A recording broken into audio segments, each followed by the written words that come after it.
That was the Foxhunters Jig, which is a great tune. It's in 9/8 tempo and it's in the key of D. And it's one of the very first slip jigs I ever heard. I first heard that tune being played by the very famous Dave Swarbrick on an album called Liege and Leaf, and the album was recorded by a band called Fairport Convention, a fantastic folk rock band, and Dave played that on a medley of tunes called The Lark in the Morning, and I think it was about the third tune into that set of tunes that he played that particular tune, and the Foxhunters Jig. And the interesting thing about the Foxhunters Jig is that it's an ideal tune to play at a ceilidh dance, if you ever play for dancers, because there's one particular dance that fits perfectly around a slip jig, and that particular dance is one called Strip the Willow. Now, the reason it's called Strip the Willow is because a group of men face a group of ladies, and the top couple, they weave their way down the set, spinning the opposite person. So they get halfway down, and then the next top couple do the same thing. So you can imagine that after about 3 couples have set off working their way down the very long line of ladies and gentlemen, ladies on one side, men on the other, then the dance becomes very lively because there are lots of people swinging around. And because of the fluid nature of that particular dance, and it's very free-flowing, you need a fluid kind of tune. And slip jigs are perfect for that particular dance. And it's very good, it's a fun spectacle to watch, particularly 2/3 of the way into the evening when this dance would normally be played. And most people at a wedding or a party or whatever, a ceilidh, will have had a few drinks perhaps by that time. So you can imagine things get rather lively. And generally, as a musician, we would speed the actual tune up as we play. Each time we play, we would get successively faster. In succession, we would go a little bit faster each time we play the tune. So you can imagine, people have had a few drinks, they're lively, they're laughing around. It's quite a complicated dance, and it gets faster and faster. So you can imagine it's mayhem, but it's great fun. So that's where these tunes would come in. For me, playing as a ceilidh musician. And in a session, they're just great fun. And they can be tricky for the guitar players because the rhythm is not what they would normally expect. Maybe quite tricky for fiddle players as well, but I think we're perhaps more used to listening to unusual rhythms. So this particular tune is in 9/8, and I'm going to play it for you now. And you can listen to it and see the actual rhythm of the tune. So it sounds like this.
Now it's a four-parter, so it's quite long. And the interesting thing about the first part of the tune, this part,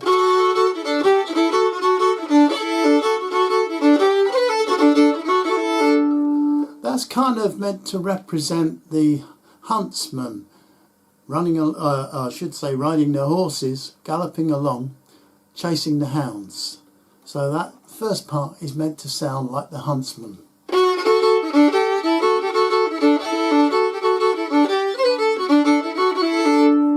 If you listen to some of the older Irish fiddle players, they play a great version of this tune where they emulate the sound of the huntsman's horn.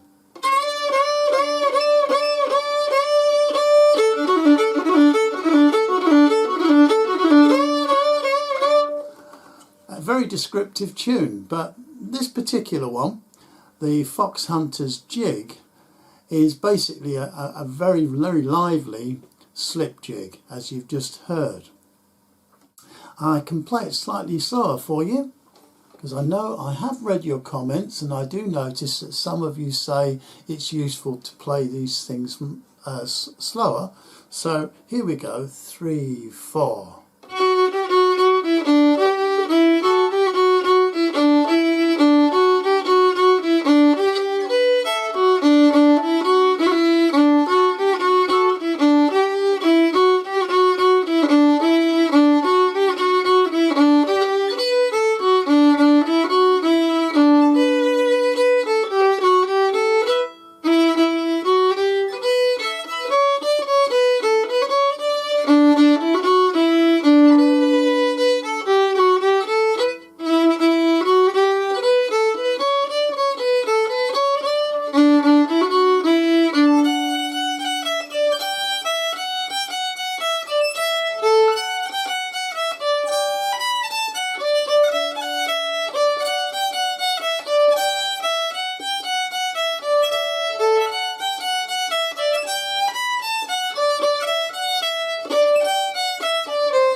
I've provided the notation to the version that I play, which is pretty close to the Dave Swarbrick version, which was the first time I ever heard this tune. And that's in the community section, and of course there will be a link in the description below this video.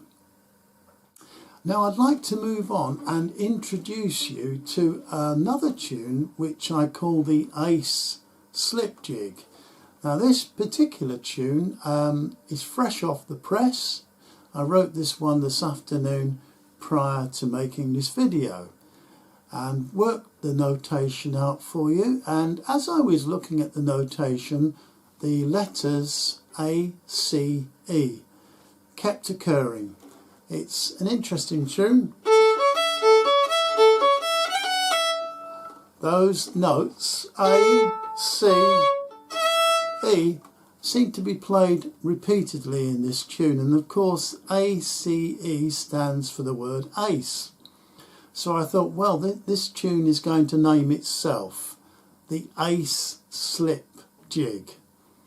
So once again I'll play this tune. It's great because it's in the key of A, which is always useful to have a tune in the key of A with 3 sharps. Because often when you're playing a set of 3 tunes or 4 tunes, you may wish to go from the key of D to the key of G, back to the key of D, and then for the final tune into the key of A, which just kind of gives the whole set of tunes a nice big lift. So that's, I think, where this tune might be very useful. The Ace Slip Jig. I'll play it for you.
Ace Slip Jig.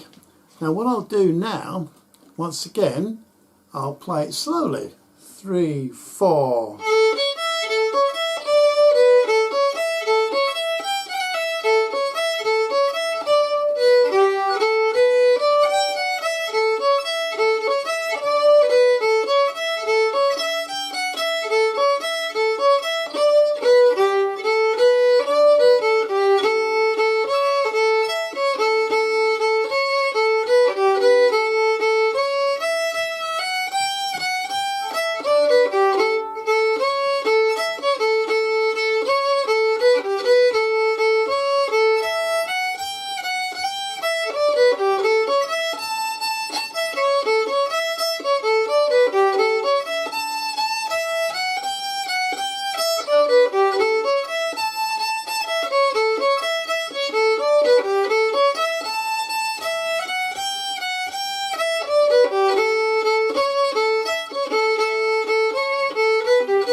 The Ace Slip Jig. So hopefully that will be a useful tune to include in a set of tunes at some stage, and I just thought it would be nice to share that with you in my mini session for today. So there we are, we looked at slip jigs. They're lots of fun, they're tricky to play at first, but then once you've got the rhythm in your mind, they're pretty straightforward. So, and a lot of fun, very useful, lots of fun at sessions, lots of fun at dances. So, you know, quite a handy kind of tune to have one or two of these under your belt. So, thanks very much for watching again, and thank you for your lovely comments and your support for my channel, really appreciated. And if you keep on enjoying these videos, I'll keep making them. So thanks once again, and I'll see you very soon. Bye bye